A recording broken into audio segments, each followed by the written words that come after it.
Mouse TV, myself Theo Kane, welcome back to Toy Talk Tuesday, and hold tight the Slime Alliance if you're watching this a little bit more in advance. In today's episode, I'm going to talk to you about my biggest toy regret ever.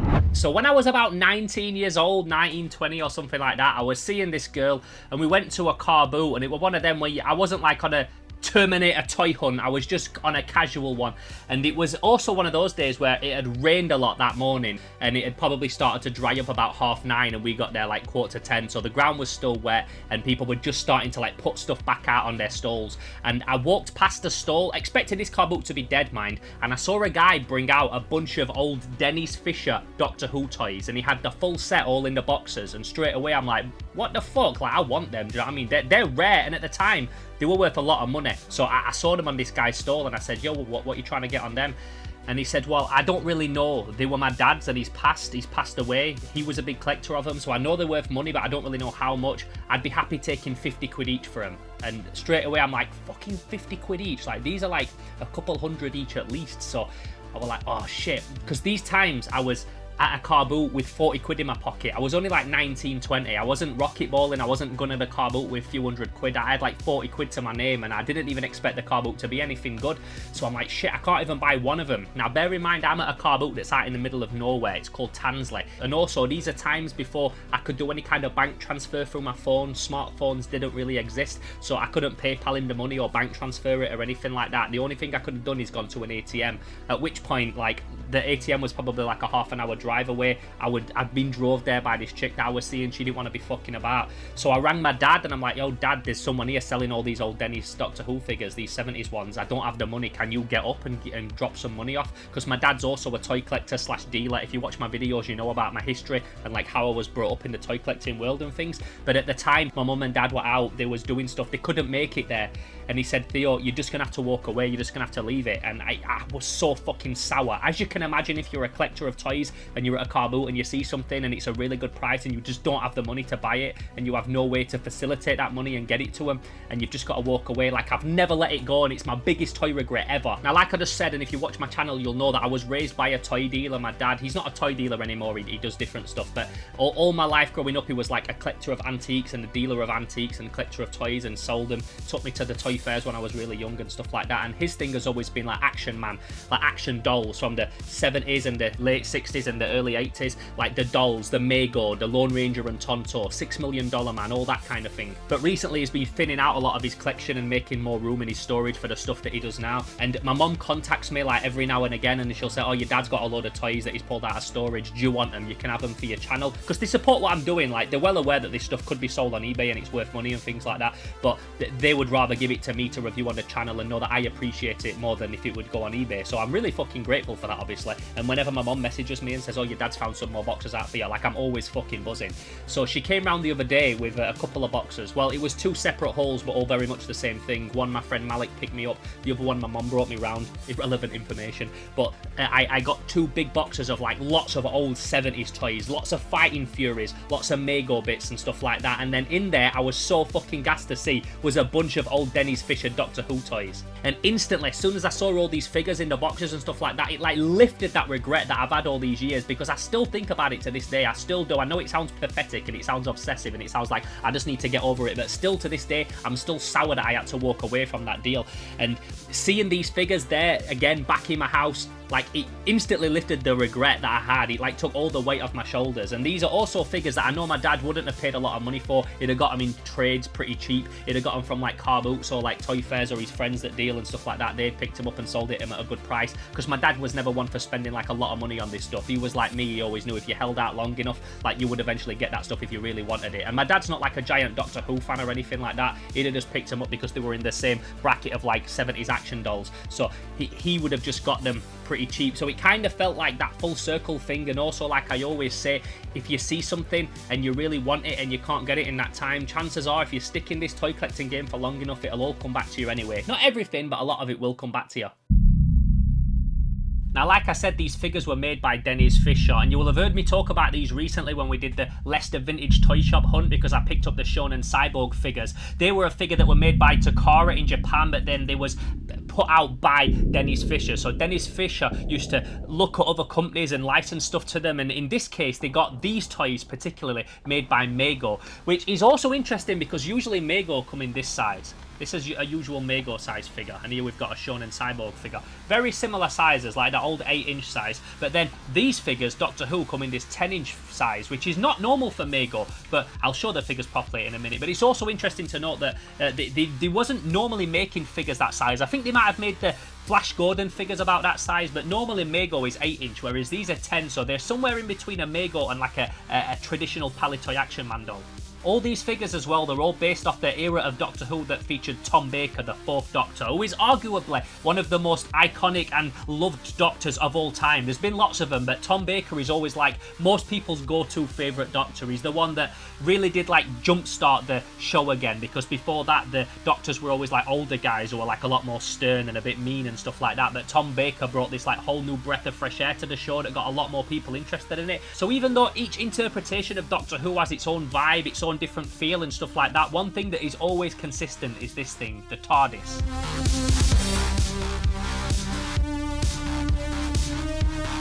So to me, the TARDIS is as iconic as like the Millennium Falcon or the Starship Enterprise. It's up there with all them like great sci-fi vehicles.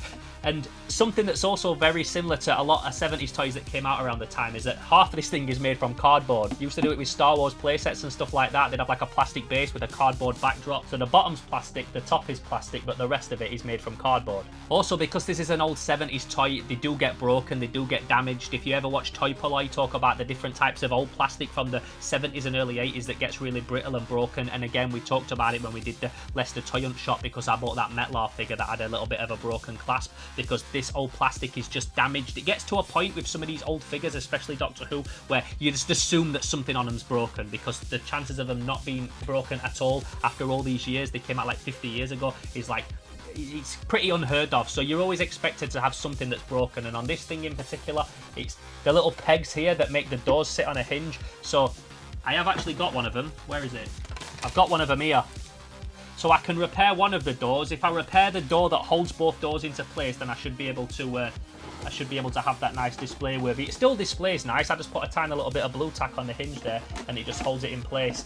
But it's nice that we've got one of the pegs at least, which means that I can do a little bit of a toy poly repair job on it, and it'll be nice and display worthy. But I'll take the doors off so we can see what it's like inside. Now, Mego also made the Star Trek figures, and the Star Trek figures playset had like a rotating teleportation device, like when they go and phase in and out in Star Trek and teleport to different planets below. And even though when Doctor Who walks in the TARDIS, he doesn't teleport like that, they just kind of integrated that technology in it anyway. In actual fact, the whole TARDIS disappears when it teleports away, but they made it out that when you go into it, you spin this and then the person inside disappears. There's also a little bit of a tear and a rip on the inside here because someone stuck a piece of Velcro in it that fell off. I don't think that's part of the actual original design.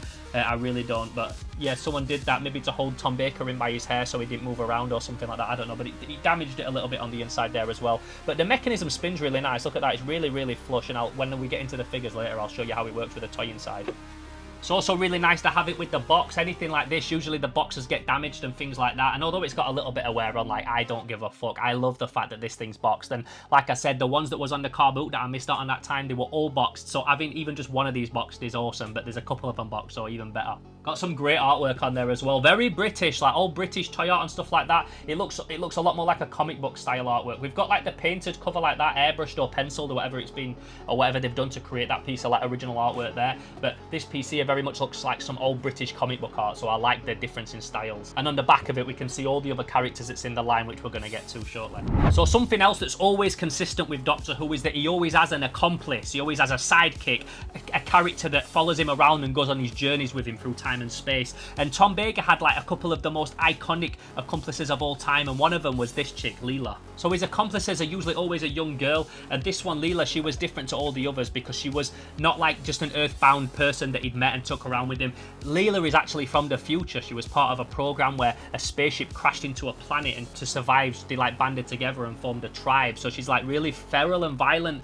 I've not watched all Doctor Who. I've not watched it all. I grew up being a fan of Doctor Who. I had some on video. I watched lots, but I probably have only seen like a quarter of it. I haven't seen every episode, but I'm pretty sure that Leela is the only character ever that I've ever seen actually kill people. The only accomplice, should I say, that actually took people's lives. She shoots them with a fucking crossbow. She throws a throwing knife into them like she's a murderer. And there was always like a funny conflict between her and Doctor Who because he doesn't believe in killing, whereas she's a fucking cold-hearted killer. She's also kind of like a cave girl like Nova from Planet of the Apes, and she runs around in this little skimpy leather outfit because she's like a feral tribe girl.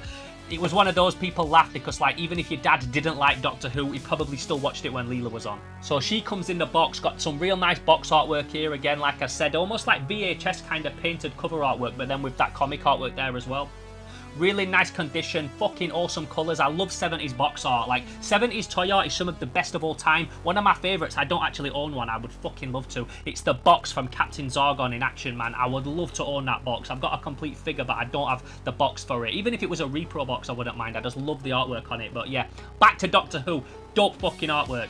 Also, check that, this thing was $3.99 from a shop called Youngsters. Imagine that, these were probably on clearance. The figure is also in really nice condition. We'll talk first of all about her hair, because the hair is the only thing that lets her down, because it's absolutely wild. Maybe Toy Pulley has like a little bit of a technique he can teach me and tell me the way that I can just tame that hair a little bit, because I said she's wild, but she ain't that wild. Needs some kind of like serum spraying on it and then like held down or something like that, little bit of a blow dry maybe. But the outfit is in pristine condition. Every single piece on this is like factory, like it just came straight off the shelf. The only thing she's missing is a little knife. She's supposed to have the little dagger that I said she throws at people and stuff like that. She has a little iconic blade. She doesn't have that. But other than that, the whole thing is in such nice condition. All these little beads and stitching and seams and stuff like that, they're all things that can rip and tear, but in this particular case, they're all really nice. And you can see the Mego logo there on the back, 1977. So on the box, it says 1976, but it says 1977 on the doll itself. But I always think Leela was awesome, and even though at the time you could get like G.I. Jane dolls and Havoc dolls and Charlie's Angels and stuff like that, she will have been one of like the first actual like action female dolls for people to get. Like there wouldn't have been that many female action dolls around at the time. A doll would usually be a Cindy or a Barbie or a Pippa doll or something like that. So seeing a female warrior chick that you could get, I'm gonna say warrior queen, a female warrior chick that you could get is awesome. And if you know me, you know I love like a strong, powerful warrior chick. Like that's my jam right there. So what else we got?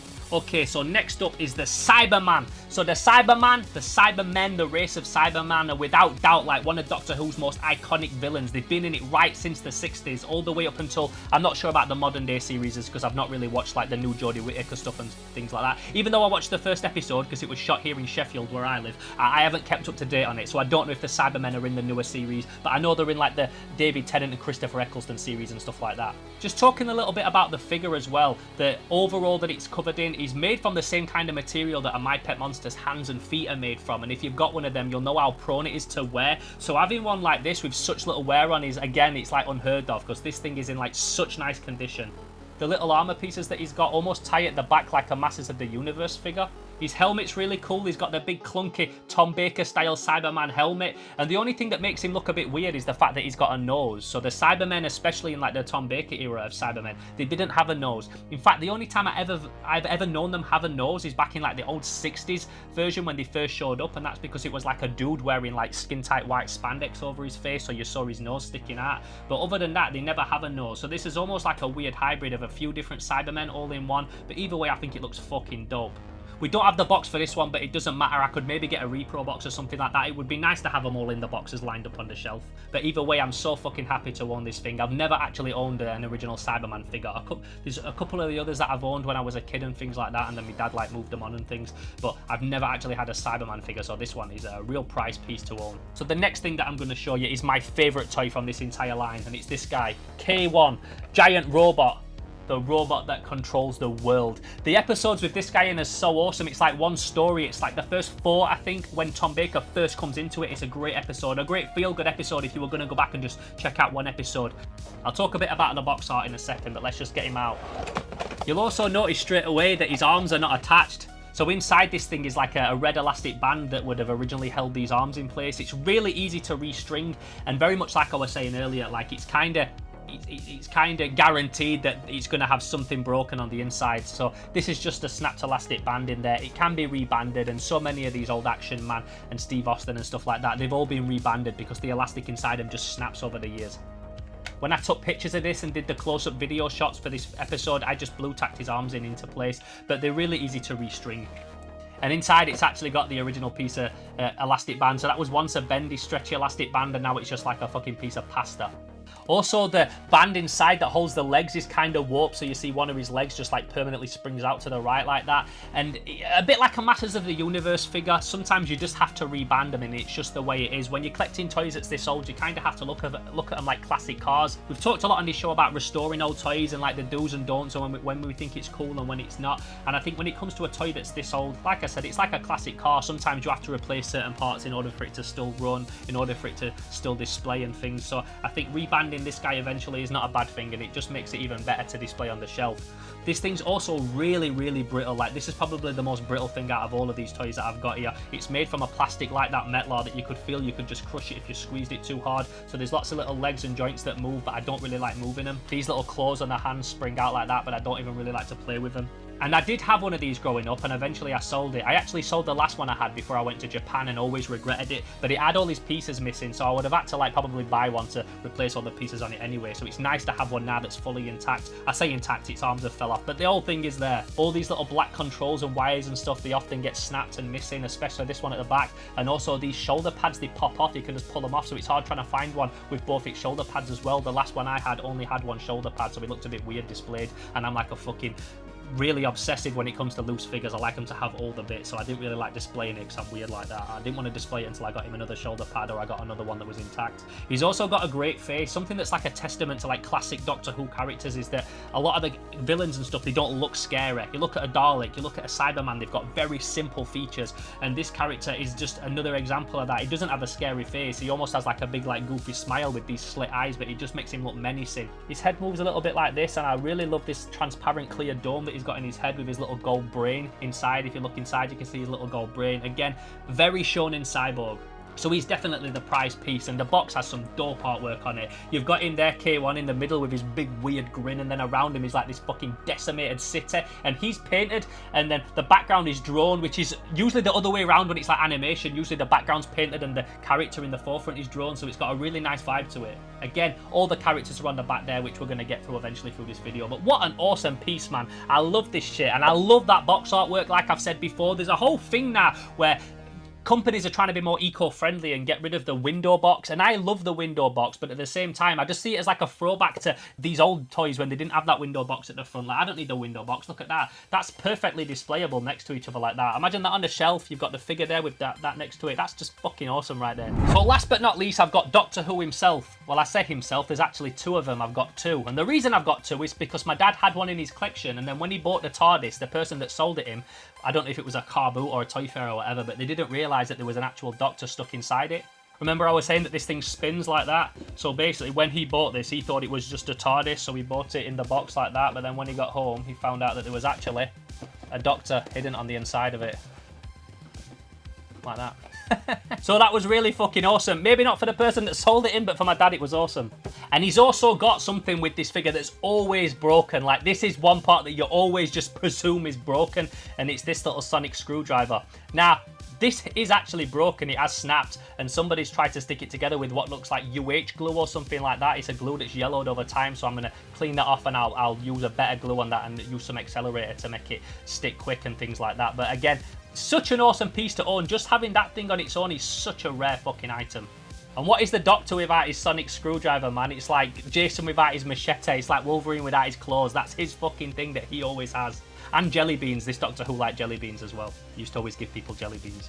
This figure as well is like the most common out of all of them, even though he's like a sought after piece, especially in this condition where all his outfit is really nice and he's all complete like that. This is like the most easy to find Doctor. And I heard through the internet that there was in the 90s a whole warehouse turfed up a load of these in Italy or somewhere like that, so they like flooded the market again and people could get hold of them. But that's just a rumor that I heard. Another rumor you hear online is that his head is actually a guy called Mike Gambit from the show The New Avengers, the old 70s show The New Avengers. Not to be confused with Gambit from the X-Men and those Avengers and Marvel and all stuff like that. There was a character called Mike Gambit in The New Avengers, and apparently there was a head that they sculpted for him and then never used, so they just used that for Tom Baker's head. But I've also found out that that has since been debunked and that it's bollocks. And if you ask me, that's Tom Baker. Look at that head. It might not be a perfect likeness, but it's obviously supposed to be Tom Baker. Especially for the 70s, that's a great fucking likeness right there.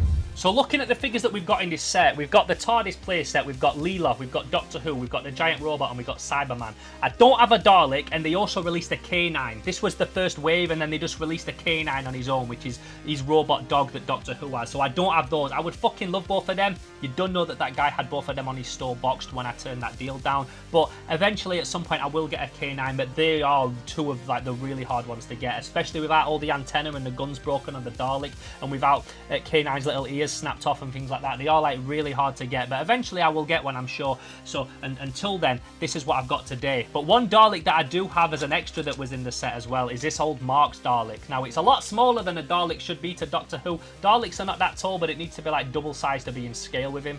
But this is made by Marx. It's made by Marx's English division. It's not made by the same Marx that made the Great Garloo. It's the same overall company, but not the same division. But this is so hard to find without his eye antenna snapped off and his plunger and his ray gun on the front there. It's got a nice little... Can you hear that? It's got a nice little pull and go function. It'd be nice if it did a little spark inside like some of those old Japanese kaiju do. But I fucking love Daleks. Daleks are like one of my favourite antagonists in anything ever. They're absolutely ruthless. They're little mutants that live inside this machine that drives that they can use to drive around. They're devoid of all emotion. They come from a planet called Skaro that's just like the most harshest fucking environment ever. And all they care about is conquering. They don't have any emotion. They don't have any other goal other than conquering. I always used to think like what the Daleks do once they have conquered the planet. If everything goes to plan and they conquer the galaxy and every planet in it, then what do they do? How do they kick back and have fun? Are they more like an ant colony or an ant nest, and all they do is just progress and reproduce and just keep growing and growing and growing, and that's their only goal? I don't know, maybe someone can tell me. But I think Daleks are fucking awesome. There's an episode of the new Doctor Who with Christopher Eccleston. It's the first time that you've seen a Dalek since the old show. It's the first time, and there's one left at this point. He thinks he's the only Dalek left, and he's been held in a vault, and he breaks out, and the first thing he does is punch his hand inside a computer, his arm, his antenna, punches it inside a computer, and downloads the fucking internet. Like, these things are fucking genius. They're proper perfect battle tacticians. All they know is war and killing. And these are also, without doubt, even more than the Cybermen, like Doctor Who's most iconic villain of all time. They're synonymous with Doctor Who. They've been in it since the 60s. They're still in it to this day.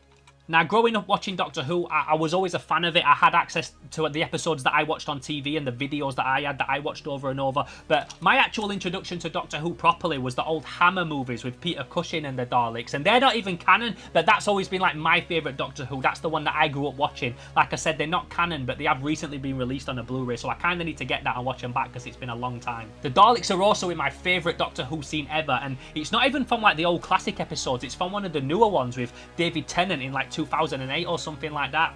And it was an episode where the Cybermen had come to Earth, they'd surrounded the planet, ready to decimate it, with 5 million Cybermen all in ships surrounding the Earth. And just as the Cybermen are about to start attacking Earth, and I can't remember why this happens, but some Daleks turn up, 4 of them, teleport into the facility where the Cybermen are. I don't know if they'd been held in a vault like that first Dalek or anything like that, but for some reason, these 4 Daleks turn up unexpectedly. So for whatever reason, the Daleks have got half of the good guys hostage, and the Cybermen have got the other half of the good guys hostage. And the Cybermen and the Daleks had never really been in the same episode together. To my mind, the only time there was an episode that had Daleks and Cybermen in the same show was they did a TV movie with like 5 Doctors, like a really dope Avengers crossover episode back in the day with 5 Doctors all came and all teamed up in one episode, and there was a scene with a Cyberman and a scene with a Dalek, but they weren't in the same scene. They'd never actually met on camera. So this was an episode where it had both Cybermen and both Daleks, and you don't know that they were going to meet at some point. So the Daleks clock that the Cybermen are on this facility. The Cybermen clock that there's like a foreign fucking alien also on this facility. So they both meet up in this hole, and it's iconic as fuck. It's the first time ever that the Cybermen and the Daleks have met each other, and they're face to face, and you're like, oh yeah, I don't know what the fuck's gonna happen. Are they gonna be friends? Are they gonna be enemies? Do they have history? Yo, I'm ready to see what's about to go down. I love a good hero and a villain story, but I also love a villain versus a villain story even more. When you've got two big bads and you're like, oh, this guy's a proper problem, but this guy's a fucking psychopath. What's gonna happen when these two clash?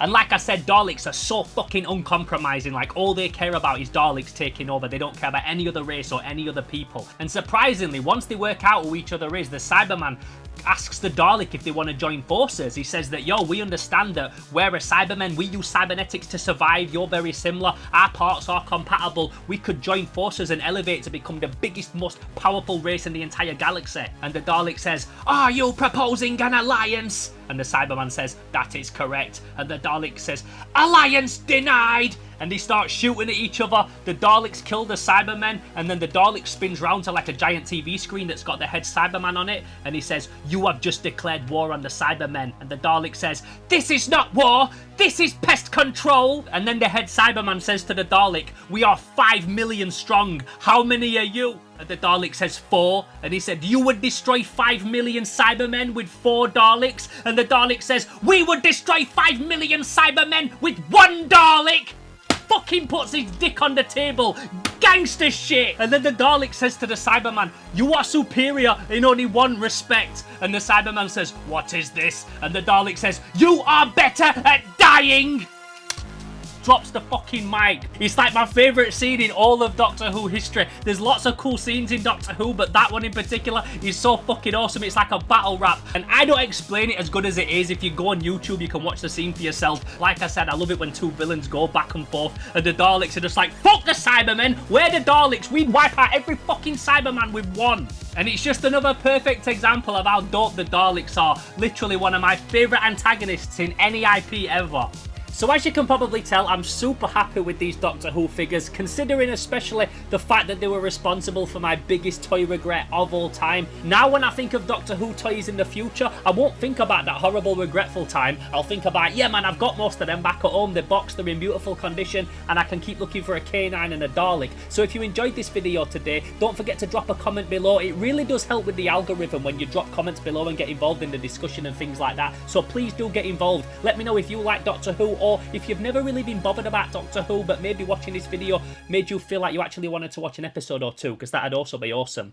I'm also on Patreon, so if you want to help support this channel that way, you can head over to patreon.com/SlimeHouseTV. There's a few tiers on there, and they enable you to watch videos in advance and also get access to some exclusive stuff as well. And I'm also on Instagram at Theo_Kane_Slimehouse. If you don't want to comment below, but you want to hit me up and holler me on an inbox, then you can drop me a message on there. I'm very active on my social media. Feel free to tag me in your toy collection, your car boot haul, a cool picture you've drawn, anything like that. If you want to chop it up with me but you don't want to do it in the comments, then the Instagram is also the best place to do it. And I drop a lot of exclusive pictures and stuff on there as well. So in the meantime, I hope you enjoyed my little Doctor Who retrospective / story of my biggest toy regret and how I redeemed that story, and then go through some of the toys and things like that. Like I said, this is Slimehouse TV. I'm Theo Kane, and I'll catch you in the next video. Until then, I'm done.